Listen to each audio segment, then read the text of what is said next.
MP साहब, आपकी party में भगदड़ बड़ी मची है, बहुत सारे नेता छोड़कर जो बड़ा है भगदड़। अलग अलग पार्टियों में जा रहे हैं। तो छा डब है। अभी कुछ दिन पहले रामनिवास पटेल ने अपनी हार का ठिकाना यहाँ पर फोड़ा और धर्मवीर गोविंद ने चुगलखोर तक बता दिया। चलो कौन क्या कहते हैं, मैं किसी का जवाब देने के लिए नहीं हूँ।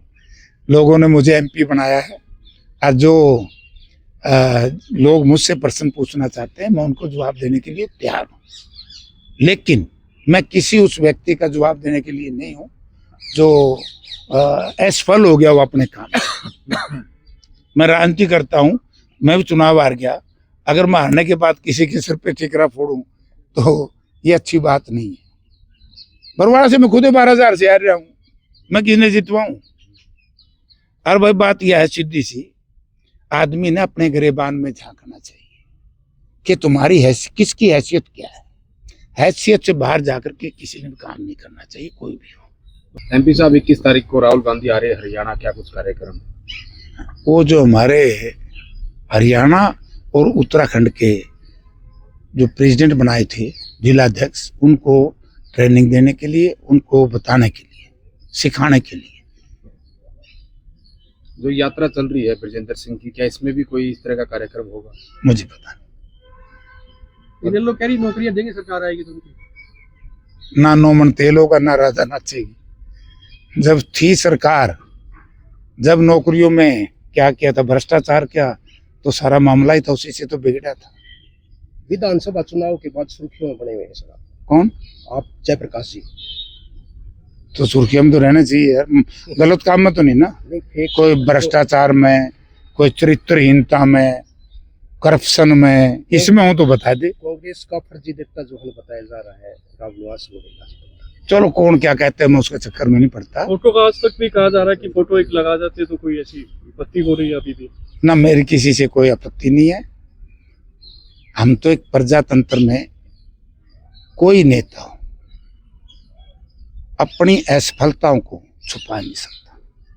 मनरेगा से गांधी हटा दिया जयप्रकाश जी, ये तो बड़ा जुल्म किया है। भाजपा के जो उस वक्त के पूर्वज थे सहयोगी दल, इन्हीं की पार्टी के नथुराम गोडसे ने महात्मा जी को मारा और महात्मा जी के सिद्धांत, सोच और आदर्श को खत्म करने का काम केंद्र सरकार ने किया।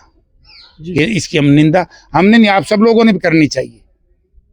100 दिन के रोजगार की बजाय 125 दिन कर दिया है बीपी राव जी, नाम चेंज कर दिया है। पहले तो मैं आपकी बात को एक पहले कह देता हूं कि भगवान श्री रामचंद्र जी का नाम बदनाम कर रहे हैं कुर्सी के लिए। ये फर्क है बीजेपी में हमारे में। हम एक आदर्श के रूप में, मर्यादा पुरुषोत्तम के रूप में हमारी आस्था है राम जी में। इस पूरे बिल में जो आपने पूरा नाम लिया है, वीपी जी राम जी, इनमें कहीं श्री राम है?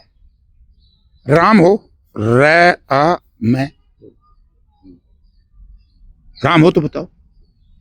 ये तो सर, क्योंकि इन्होंने बड़ा गलत काम किया, मनरेगा को खराब करने के लिए, खत्म करने के लिए, और महात्मा जी का नाम हटाने के लिए सहारा लेना पड़ा। मनरेगा का बिल को बदलना, क्योंकि मैंने पार्लियामेंट में भी बात कही थी कि आप मेरी 2 बात का जवाब दो, और नहीं दिया। आप यूट्यूब से अपना एग्रीकल्चर मिनिस्टर का जवाब पढ़ना, शिवराज चौहान जी का। मैंने कहा था कि हरियाणा में पिछले वर्ष एक जवाब आया था पार्लियामेंट में अरुण मौलाना जी का कि टोटल मजदूर कितने पंजीकृत थे, 8,10,000 के आसपास हुए, कितने लोगों को रोजगार मिला। और जितनों को रोजगार नहीं मिला, मनरेगा के अंदर जो नियम बनाया था कांग्रेस गवर्नमेंट ने, डॉक्टर मनमोहन सिंह जी ने, उसमें यह था या तो 100 दिन का रोजगार देंगे, रोजगार नहीं देंगे घर बैठे उसको उतना ही मजदूरी दिहाड़ी देंगे। उसका कोई जवाब नहीं। मेरा दूसरा प्रश्न था, स्टैंडिंग कमेटी की जो रिकमेंडेशन है, एग्रीकल्चर स्टैंडिंग कमेटी पार्लियामेंट, उसके रिकमेंडेशन के हिसाब से दिन बढ़ाओगे या तुम अपनी मर्जी से? उन्होंने कोई जवाब नहीं दिया, क्योंकि पार्लियामेंट स्टैंडिंग कमेटी ने जो रिकमेंडेशन भेजी है वो 150 दिन की है, 150 दिन की। और ये 150 दिन की बजाय 125 दिन, 125 दिन कर दिए। बल्कि 25 दिन खा गए। और मजदूरी क्यों नहीं बढ़ाई भाई? जो दो तरह की मजदूरी है, एक सेंट्रल गवर्नमेंट ने देनी होती है, एक स्टेट गवर्नमेंट। तो मजदूरी क्यों नहीं बढ़ाई? नंबर 3, इसके अंदर जो उन्होंने एक क्लॉज डाल दी कि सेंट्रल गवर्नमेंट जिस स्टेट में जितना फंड देगी उतना ही काम होगा, यानी कि सारी शक्तियां एक जगह केंद्रित कर दी। तो पहले तो किसान को मारा, फिर बेरोजगार नौजवान को मारा, विदेश दूसरे प्रदेशों से आके भर्ती शुरू कर दी नौकरियों में, अब मार दिया मजदूर को। और ये मनरेगा केवल मजदूर के साथ नहीं है, इसका बहुत बड़ा नुकसान किसान को भी है। आज ही कम से कम भी 10-20 गांव के लोग तो मेरे पास ये कहने के लिए आए कि नरेगा से मेरा खाड़ा पक्का करा दियो, नरेगा से मेरा रास्ता पक्का करा दियो, नरेगा से हमारे गांव के वाटर वर्क्स की सफाई करवा दियो। जब नरेगा ही नहीं रहेगी, क्योंकि हरियाणा सरकार दिवालिये की ओर इतनी आर्थिक कमजोर हो गई है, हमें डर है।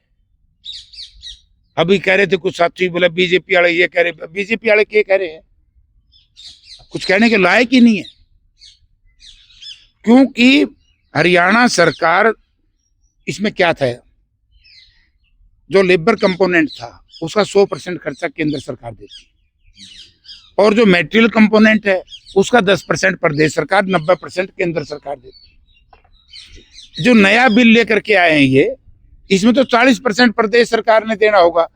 जब एक मेटेरियल के 40% में से 90% केंद्र दे, 10% ये, 10% नहीं देश के 40% कहां से देंगे?